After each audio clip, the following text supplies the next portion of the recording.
Hello and welcome back to Living History with Ted Goldsborough and Dr. Herman Giersch and our friend Ed Minshall.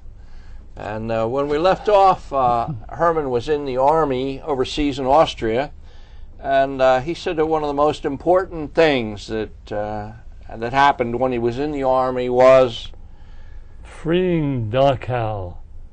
Oh, it was so touching as we came into this place, Dachau, to see people hanging on the fence, skin and bones, and you knew what they'd been through. And right back of it were these great big ovens where they put the bodies in and burnt them.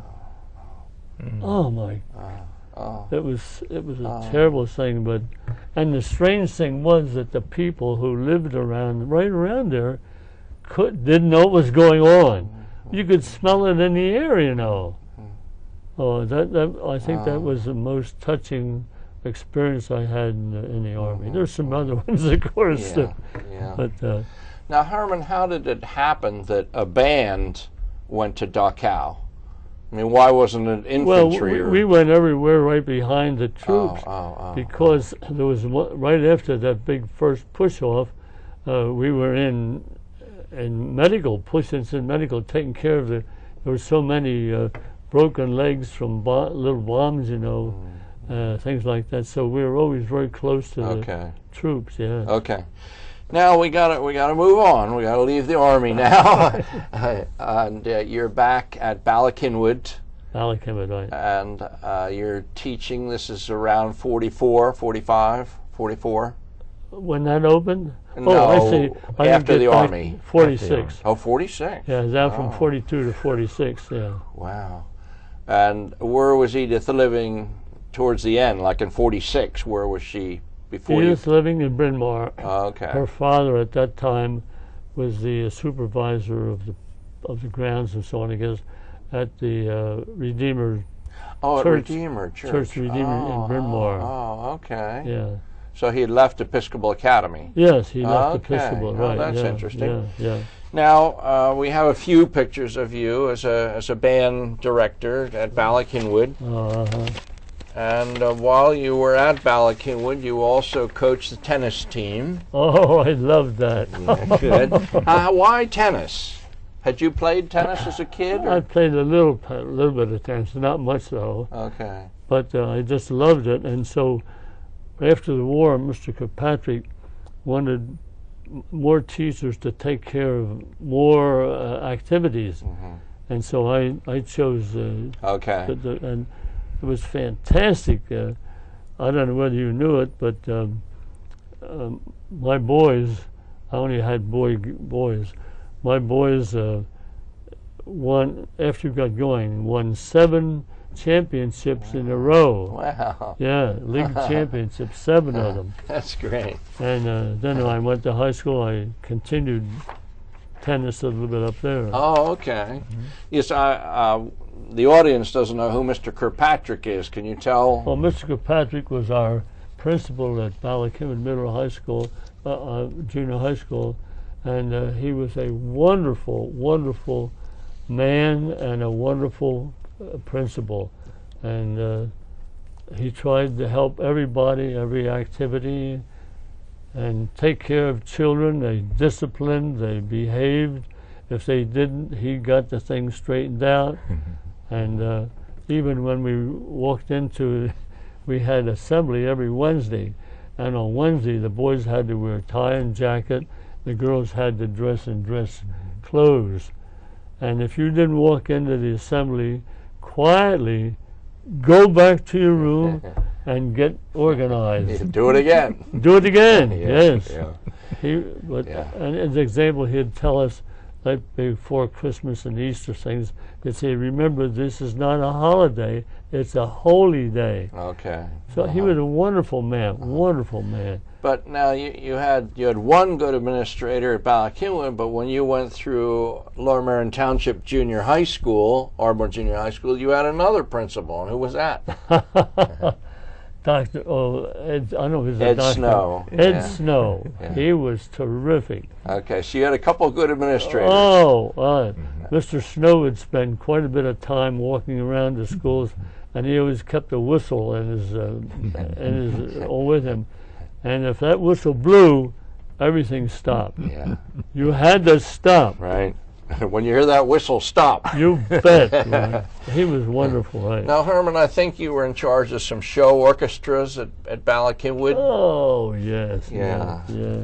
And didn't you and I think this is Our Town, and then this is from the 1950s, but I don't know what it is. It looks like a boy and a girl there on stage, but you can see the show orchestra down here in the pit.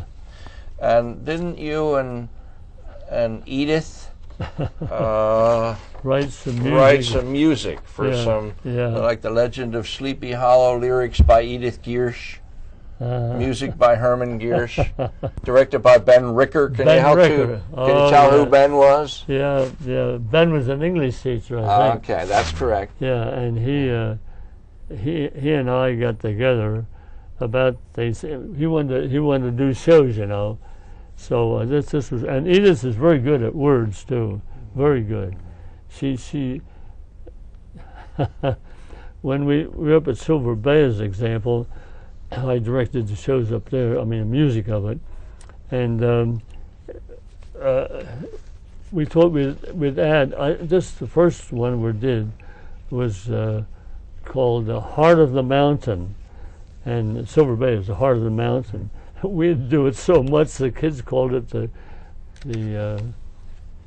something else, it's a terrible name. Okay. Heart of the Mountains, anyhow. We wrote a song for the two leads, the man and the woman, to sing, and Edith wrote the words called Young Hearts in Love. Oh, and you won't believe this, 50 years later, that was in 52, in 2002, we went back for an anniversary. That same couple, they had married, and had children and all, and they came back and sang the same song on the same stage. Young Hearts in Love. Now tell me what Silver Bay was. What was Silver Bay? Well, Silver Bay is, I think it's called today, and it has been, the YMCA of the Adirondacks. Okay. And it's a wonderful, wonderful place, physically, intellectually, spiritually. Is it a summer camp kind of thing? Basically, well, at that time it was a summer camp.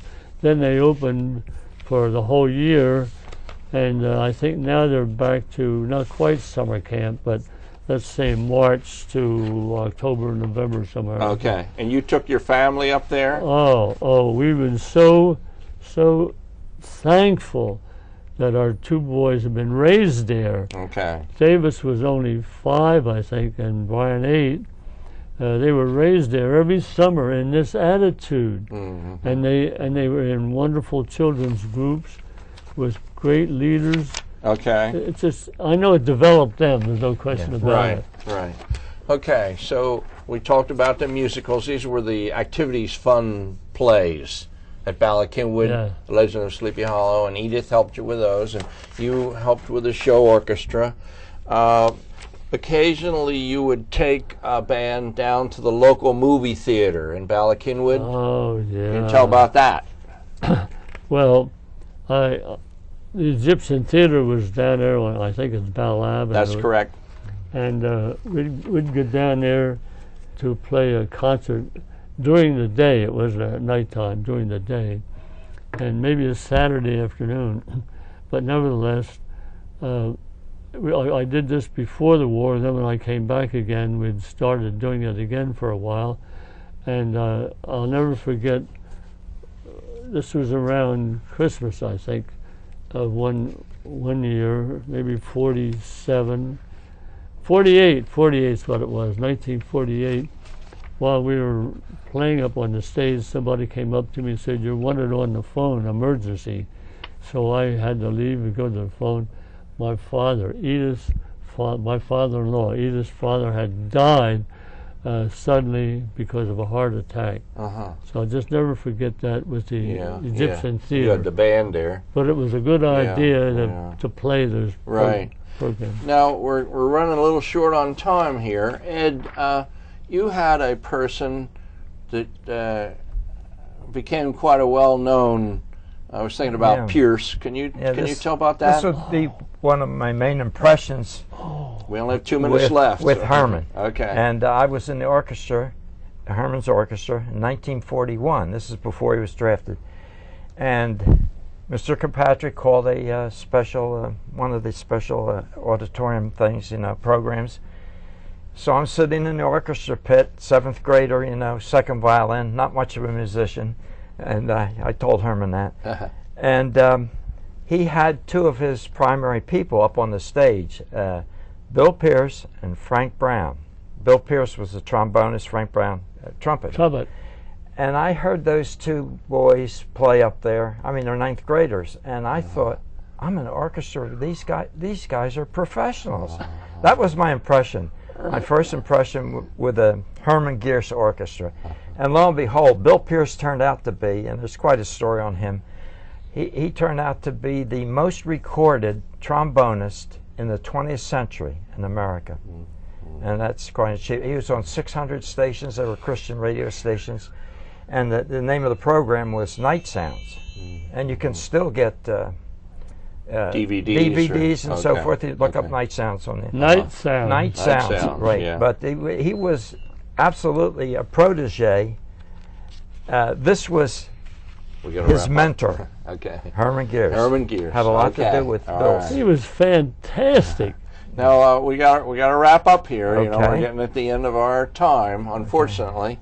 But I've certainly enjoyed being with you, and Herman, thanks. Thank you, Ted. for coming. Thank you very much. Great. And one thing that describes Herman to me is enthusiasm. Enthusiasm. He is Mr. Enthusiasm. And competence. Yes. So this is Ted Goldsborough saying goodbye. We were with Herman Giersch and Ed Minshall. Until next time, this is Living History.